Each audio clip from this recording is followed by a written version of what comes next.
नमस्कार दोस्तों, मेरा नाम है राहुल यादव और आप सभी का स्वागत है इन्वेस्ट राइट की एक नई वीडियो में। दोस्तों, वीडियो है आपके लिए बहुत ही ज़्यादा इन्फॉर्मेटिव। ऐसा मैं इसलिए कह रहा हूँ क्योंकि आप ही लोगों के द्वारा जो कमेंट भेजे जा रहे हैं उन्हीं पर मैं आजकल वीडियो बना रहा हूँ। और देखिए, जो लोग कमेंट नहीं कर रहे हैं उन लोगों के लिए भी वीडियो बहुत ज़्यादा हेल्पफुल है, क्योंकि कुछ लोगों के मन में कुछ ना कुछ सवाल घूमते रहते हैं, लेकिन थोड़ी झिझक भी करते हैं कमेंट करने में। तो हो सकता है कि जो आपके मन में सवाल चल रहा हो वो आपको यही देखने को मिल जाए और काफ़ी कुछ कन्फ्यूज़न इन्वेस्टमेंट को लेकर आप जो भी म्यूचुअल फंड में करना चाहते हैं काफ़ी हद तक लोगों के दूर भी हो रहे हैं। इसके रिगार्डिंग कमेंट मुझे बहुत आते हैं कि सर हमारा बहुत कन्फ्यूज़न था वो दूर हुआ। तो काफ़ी खुशी मुझे होती है आप लोगों के द्वारा जो कमेंट्स मुझे किए जाते हैं। लेकिन दोस्तों, एक चीज़ मैं आपसे और शेयर करना चाहूँगा। देखिए, मेरे नाम से फर्जी चैनल भी बहुत बन रहे हैं। ये इंस्टाग्राम पर किसी ने फर्जी अकाउंट बनाया, पहले भी एक अकाउंट बनाया गया था, वो गायब है, पता नहीं कहाँ है, लेकिन फिर से एक फर्जी अकाउंट बन गया है। जितनी भी रील्स मैं अपने इंस्टाग्राम अकाउंट पर अपलोड करता हूँ वहीं से डाउनलोड करके उसको फिर से अपलोड कर देते हैं। मेरा ही लोगो यूज़ किया हुआ है। और एक मेरे चैनल के व्यूवर ही हैं, उन्होंने मुझे बताया था कि सर वो कमेंट्स करते हैं इंस्टाग्राम पर, बताते हैं कि आप इस तरह से इन्वेस्ट कीजिए, कुछ लिंक वगैरह भी शेयर करते हैं। तो इस तरह की किसी भी आप जाल में ना फंसे, इन चीज़ों से बचें। देखिए, इंस्टाग्राम पर मेरा अकाउंट ज़रूर है, लेकिन अगर आपको मुझे इंस्टाग्राम पर फॉलो करना ही है तो आप मेरे डिस्क्रिप्शन में जो लिंक है उसके थ्रू आप मुझे फॉलो कीजिए। डायरेक्टली आप इन्वेस्ट राइट लिख के सर्च करेंगे तो कोई ना कोई फर्जी अकाउंट आपको मिल जाएगा। और ये चीज़ मेरी समझ में नहीं आती है कि लोग फर्जी अकाउंट्स की तरफ क्यों भागते हैं। देखिए, अभी चैनल मैंने बनाया, मैंने 3-4 बार ये चीज़ देख ली है कि मेरे नाम से फर्जी अकाउंट्स आजकल बहुत ज़्यादा बन रहे हैं। तो इन चीज़ों को देखकर आप थोड़ा सा सीखें और बचें कि किसी के कहने से आपको निवेश नहीं करना है। कोई आपको कोई लिंक शेयर कर रहा है उस पर जाकर क्लिक नहीं करना है। देखिए, मेरे जितने भी चैनल हैं, मेरा कोई यूट्यूब का चैनल है, मेरा व्हाट्सएप का चैनल है, या मेरा इंस्टाग्राम का चैनल है, या फेसबुक पेज भी है, सभी के लिंक आपको मेरे डिस्क्रिप्शन में मिलेंगे। इसके अलावा कहीं से भी आपको चैनल दिखाई दे, बिल्कुल आप उससे बचिए, उसको बिल्कुल भी फॉलो अप मत कीजिए। तो इन चीज़ों का थोड़ा सा ध्यान रखिए, क्योंकि इन्वेस्टमेंट को लेकर काफ़ी अवेयर रहना आज की डेट में ज़रूरी हो गया है। फ्रॉड इतने चल रहे हैं, कौन कहाँ किस चीज़ में आपको फंसा ले पता ही नहीं चलेगा। तो चलिए फिलहाल बात करते हैं आज के टॉपिक की। देखते हैं कि कौन कौन से कमेंट्स आज की वीडियो के लिए पिक किए गए हैं। चलिए, पहला सवाल है शैलेश जी का। इनका कहना है कि सर, मैंने एसबीआई का कॉन्ट्रा फंड लिया है, क्या ये मेरे लिए सही है? मैंने ड्यूरेशन 15 साल रखी है, प्लीज़ रिप्लाई मी। देखिए, 15 साल की ड्यूरेशन के लिए बिल्कुल आप रख सकते हैं कॉन्ट्रा फंड को। कॉन्ट्रा फंड काफ़ी बढ़िया फंड है, इसके पास्ट रिटर्न्स काफ़ी शानदार हमें देखने को मिले हैं। लेकिन सिर्फ कॉन्ट्रा फंड को रखना पोर्टफोलियो में सही नहीं है, इसके साथ आप और भी फंड्स को ऐड ज़रूर कीजिएगा।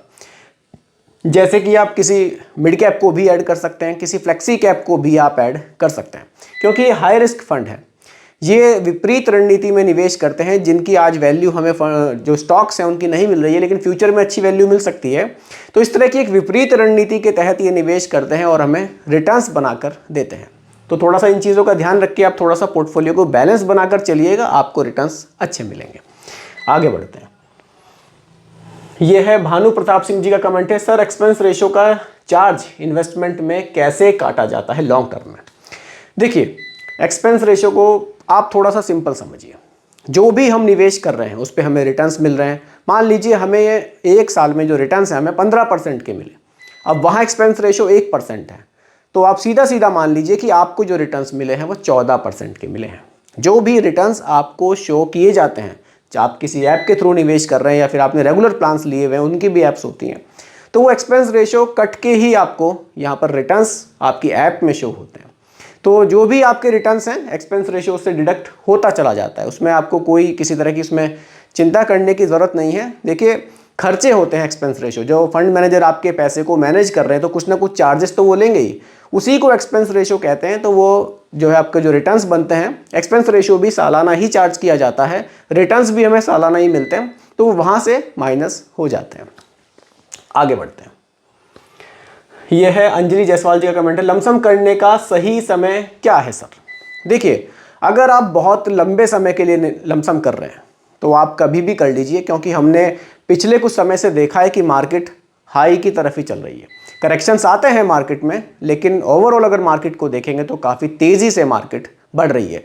फिर भी अगर आपने ये सवाल किया है लमसम के लिए सही समय क्या है, थोड़ा सा मैं आपको बताने की यहाँ मैं आपको कोशिश करना चाहूँगा। देखिए, अब आप मार्केट को देख सकते हैं, आप पिछले 1 महीने का, पिछले 6 महीने का देखते हैं। देखिए पिछले 6 महीने में अगर आप देखेंगे तो मार्केट यहाँ से शुरू होकर ऐसे ही बढ़ती हुई आपको देखने को मिली है। लेकिन अगर बात लमसम की करूं कि कब सही समय मिला था, तो जैसे कि यहाँ मार्केट में करेक्शंस थे, ये थे 4 जून को 21,884 मार्केट था। ये एक बहुत सही समय था लमसम के लिए। उसके बाद मार्केट फिर से बढ़ा, कुछ टाइम हमें यहाँ पर भी देखने को मिला। 6 अगस्त को यहाँ मार्केट में थोड़ा सा डाउन था, करेक्शंस थे मार्केट में। तो इस तरह की करेक्शंस आपको जब भी मार्केट में दिखाई दे, उसको हम कह सकते हैं कि ये लमसम के लिए सही समय है। क्योंकि देखिए हाई पर किया गया लमसम और लो पर किया गया लमसम, दोनों के रिटर्न्स में आपको फर्क ज़रूर दिखेगा। लेकिन अगर आप लंबे समय में देखेंगे, ओवरऑल मार्केट हमारा बढ़ ही रहा है, तो रिटर्न्स आपको वहाँ पे अच्छे मिलेंगे।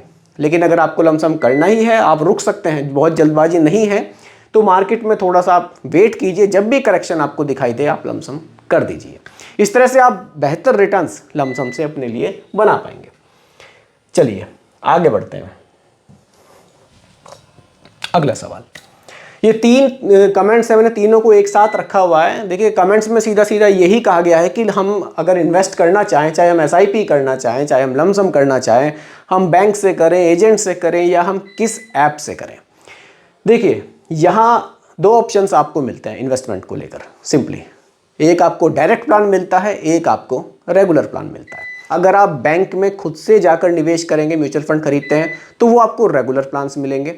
इसके अलावा काफ़ी सारी एप्लीकेशंस हैं जो आपको डायरेक्ट प्लान देती हैं, लेकिन कुछ एप्लीकेशंस आपको रेगुलर प्लान भी देती हैं। एक ऑप्शन आपको एजेंट के थ्रू निवेश करने का मिलता है। अगर आप किसी एजेंट के थ्रू निवेश करते हैं तो आपको रेगुलर प्लान्स ही केवल मिलेंगे, क्योंकि वहाँ आपको एजेंट आपको प्लान्स के बारे में बताते भी हैं। ये ऑप्शन आपको एक्स्ट्रा वहाँ पर मिलता है। अब देखिए, आप अगर किसी भी चीज़ की कोई सुविधा ले रहे हैं तो उसका सुविधा शुल्क तो कुछ ना कुछ देना ही होता है।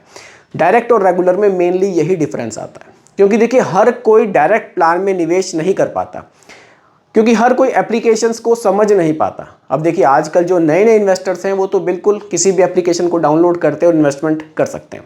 लेकिन जो थोड़ा सा, जिनकी एज अभी पुरानी हो, जो थोड़े से पुराने हो गए हैं, वो थोड़ा सा निवेश करते हुए घबराते हैं, तो उनके लिए रेगुलर प्लान भी सही है। देखिए वैसे तो डायरेक्ट और रेगुलर में 1% के आसपास का अंतर आता है। कुछ लोग कहते हैं कि 1% का अंतर बहुत ज़्यादा है। मैं मान रहा हूँ अंतर बहुत ज़्यादा है, लंबे समय में काफ़ी पैसों में गैप आ जाता है।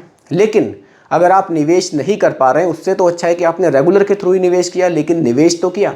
भले ही आपको रिटर्न्स डायरेक्ट के मुकाबले 1% कम मिल गए, लेकिन बात है रिटर्न्स बनाने की, अपने पैसे को बढ़ाने की। ऐसा नहीं है कि रेगुलर प्लान गलत हैं, लेकिन देखिए डायरेक्ट प्लान में आप निवेश नहीं कर पा रहे हैं, रेगुलर प्लान आप ले नहीं रहे हैं कि मुझे रिटर्न्स कब मिल जाएंगे, तो उससे तो अच्छा है कि आप रेगुलर प्लान्स को ले लें। क्योंकि देखिए आपको एक एजेंट मिलता है।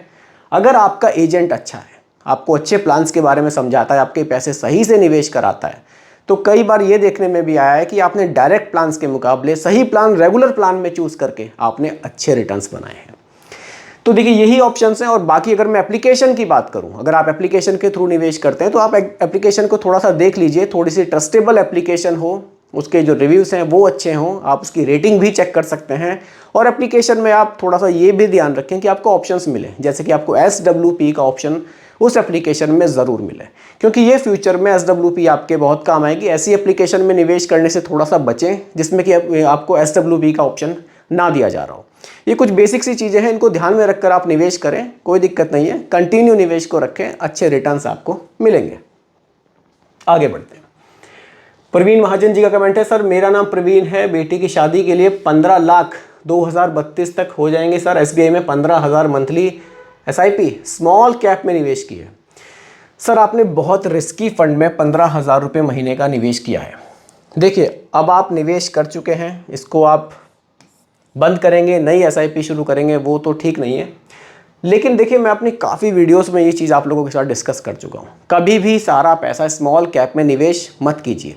रिटर्न्स मैं मान रहा हूँ अच्छे बन रहे हैं, लेकिन हो सकता है कि फ्यूचर में रिटर्न्स ना बने, हो सकता है कि इससे ज़्यादा भी बन जाए। देखिए तो फ्यूचर किसी ने नहीं देखा है, कोई नहीं बता सकता है, लेकिन हमें थोड़ा सा ना बैलेंस बनाकर चलना चाहिए। अब देखिए 15,000 रुपये महीना की SIP है, आप इसमें से 5 या 6,000 रुपये स्मॉल कैप में रख सकते थे। आप कुछ पैसा लार्ज कैप में भी रख सकते थे, फ्लेक्सी कैप में भी रख सकते थे, मिड कैप में भी रख सकते थे, काफ़ी सारे ऑप्शंस थे आपके पास। और अगर आपको कुछ भी समझ नहीं आ रहा है तो सीधा सीधा मल्टी कैप में निवेश कर दीजिए। Large cap, mid cap, small cap, तीनों जगह आपका पैसा निवेश हो जाएगा। तो काफ़ी सारे ऑप्शंस को देखते हुए भी डायरेक्टली एक बड़ी एसआईपी स्मॉल कैप में निवेश कर देना मेरे हिसाब से तो ठीक नहीं है। अगर आपके पास अभी भी गुंजाइश है एसआईपी को करने की, आप बढ़ा सकते हैं, तो आप थोड़ा सा लार्ज कैप की तरफ भी फोकस रखिए, ताकि मार्केट में जो करेक्शंस आते हैं, आपके जो रिटर्न्स हैं, ओवरऑल रिटर्न्स आपके पोर्टफोलियो के ना गिरें, थोड़ा सा स्टेबल आपके रिटर्न्स रहें।